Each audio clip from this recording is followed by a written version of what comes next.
L'heure est venue des questions-réponses. J'imagine que vous avez des questions à poser. Une dizaine de minutes avant d'aller déjeuner et de se retrouver à 14 h. Des questions? Non, pas de questions, c'est pas possible. Si. Toujours le même. Nicolas Maillot de Lexia, c'est une question pour Hervé L'Extrait. La partie de simplification administrative dont vous avez parlé, en particulier le contrat unique, elle concerne l'ensemble des installations, tout type, toute taille, ou c'est vraiment pour le résidentiel? C'est-à-dire qu'est-ce que pour les grosses installations tertiaires, on va également avoir supprimé le carte S, carte I et avoir un seul carte unique?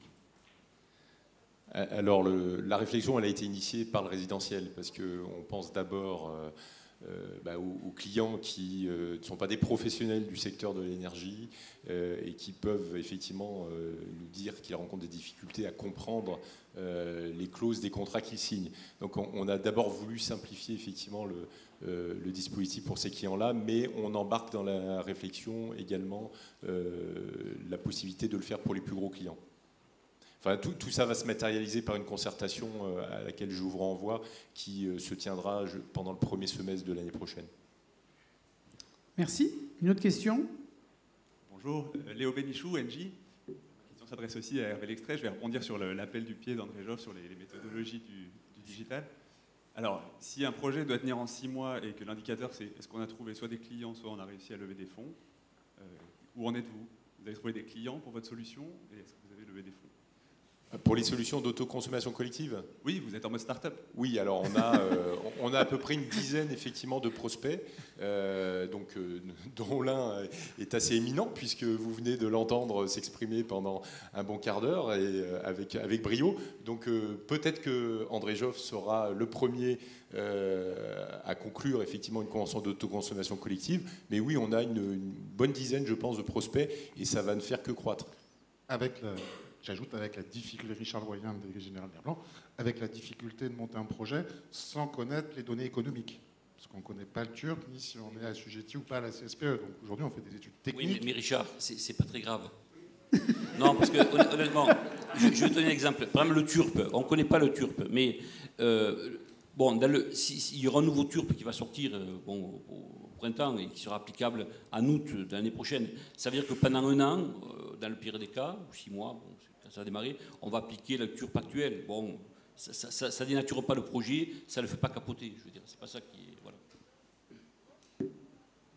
Oui, bonjour, Florine Cordier, Engie. Pour continuer sur le thématique libérer les énergies, alors André Joffre a commencé à en parler, je le remercie beaucoup, mais j'aimerais bien avoir des réponses de Enedis et de la Creux. Donc pourquoi s'être limité au poste BT et aussi où est-ce qu'on peut récupérer les données de... quels sont les immeubles concernés par ce poste BT? Parce que c'est vrai que la FNSR en a parlé, ça aurait quand même eu beaucoup de sens de faire de l'autoconsommation au niveau d'un quartier, au niveau d'une ville. Donc ça c'est pour Enedis. Et une question pour la Creux, c'est pourquoi ne pas aller sur de l'autoconsommation à l'échelle locale, un peu plus au sens large, c'est-à-dire pouvoir recevoir de l'énergie du parc éolien ou solaire qui est à 10 km de chez soi, ce qui fait des réductions de coûts sur le réseau de transport, donc c'est encore une autre problématique. Donc voilà, quand est-ce qu'on va aller sur ces choses-là? Merci. Qui commence? Je commence et puis je laisserai la Creux compléter. Techniquement, par rapport à la solution que j'ai exposée, il n'y a absolument aucune limite. Ce n'est pas le poste HTABT, le poste de distribution publique, qui va apporter une limite aux capacités de calcul ou d'échange de flux de données qu'on est en train de développer.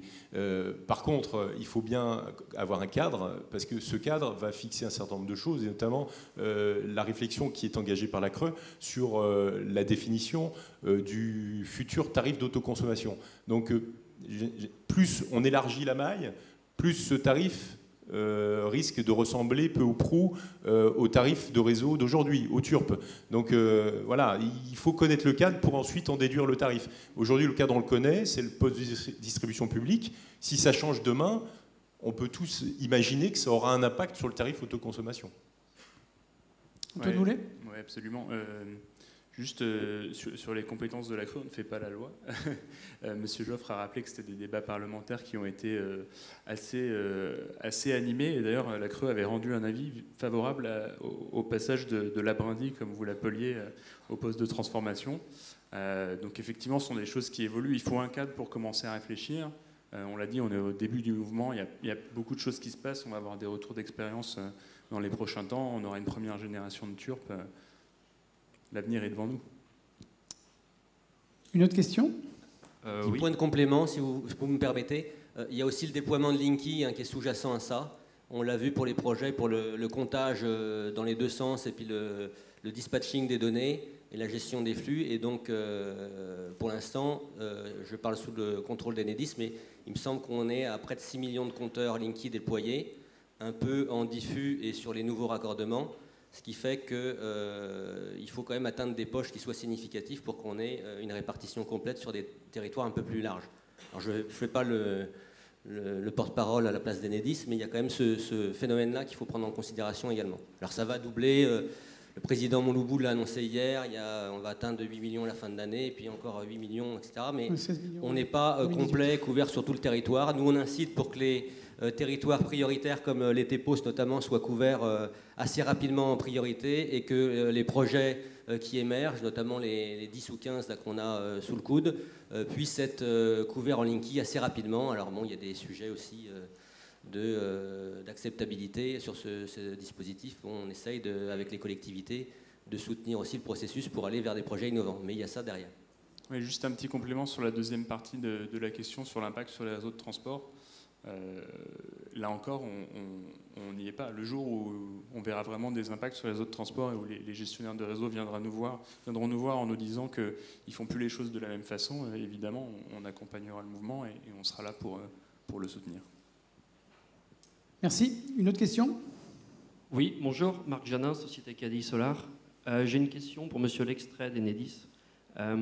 Aujourd'hui, une des difficultés dans le dimensionnement d'une centrale en autoconsommation, c'est le relevé de données, à l'instant donné de la consommation. Et d'après votre présentation, vous seriez susceptible de nous fournir ces informations-là, quel que soit le tarif, bleu, jaune, vert, si j'ai bien compris. Alors, je ne suis pas sûr d'avoir bien compris la question. Alors, les tarifs jaune et vert, ça n'existe plus, puis ce n'était pas des tarifs du distributeur. Ce que je comprends, c'est que vous avez un besoin de mise à disposition de données. Donc, aujourd'hui, effectivement, le réseau public permet, au travers de Linky pour les clients dont la puissance est inférieure à 36 kVA, eh bien, de publier des données et de mettre à disposition dans des espaces clients eh bien, toutes les courbes de charge individualisées. Si ce sont pour des installations plus importantes, on a d'autres types de compteurs évolués qui permettent également de mettre à disposition des courbes de charge. Si ces installations, si je comprends bien, sont en autoconsommation, donc raccordées sur l'installation intérieure d'un client consommateur, pour une installation de production, donc, eh bien, on peut tout à fait mettre à disposition une prestation de comptage ou une prestation de décompte qui est au catalogue et qui permet de publier les données au format qui est souhaité. Une dernière question ? Oui, alors je vais me permettre de la poser. Linky se développe beaucoup en métropole avec Enedis, mais quid de ce qui se passe dans les ZNI aujourd'hui, où c'est un territoire d'autoconsommation très favorable, et j'ai cru comprendre que c'est pour la Creux.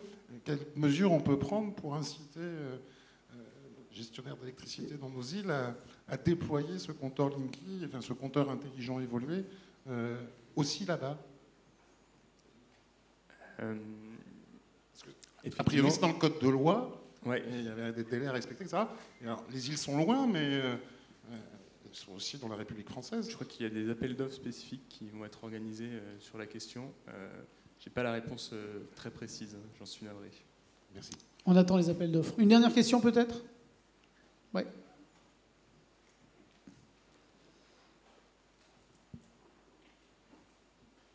Bonjour, Pierre-Émile Relux, Société d'énergie.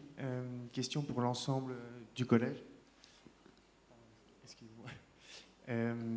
C'est une question relative à la disposition qui est prise par rapport à la deuxième vague d'appels d'offres autoconsommation concernant justement cette contrainte du poste HTBT. Il semblerait qu'on s'affranchisse de cette contrainte. Est-ce qu'on pourrait avoir un petit peu plus d'éléments sur ce point et savoir si il est envisagé d'étendre cette disposition à la première vague d'appels d'offres autoconsommation? Qui veut répondre? Bon, vous avez collé le collège. Pardon, est-ce que je dois reformuler ou est-ce qu'il n'y a pas de réponse? Enfin, je pense que la DGEC pourrait peut-être répondre, mais il me semble que les appels d'offres concernent des installations au-dessus de 100 et donc ne sont pas concernés par cette contrainte du poste HTABT. Donc on est bien sur deux mécanismes distincts, l'autoconsommation collective pour les installations inférieures à 100 et les appels d'offres pour les installations supérieures à 100. Oui. Alors peut-être que je devrais demander des précisions. La DGEC, là, vous pourrez leur demander. Ouais, voilà. Pardon, excusez-moi. Merci beaucoup, merci à tous. Merci, messieurs, pour ces brillantes interventions. On peut les applaudir. Donc je vous invite à aller déjeuner, revenir vraiment à 14h pour 2 tables rondes, l'une consacrée à l'autoconsommation digitalisée et l'autre au stockage. Voilà, je vous donne rendez-vous vraiment à 14h. Jouez le jeu, soyez sympas. Comme ça, on partira tous dans les temps en fin d'après-midi. Merci encore à vous. À tout à l'heure.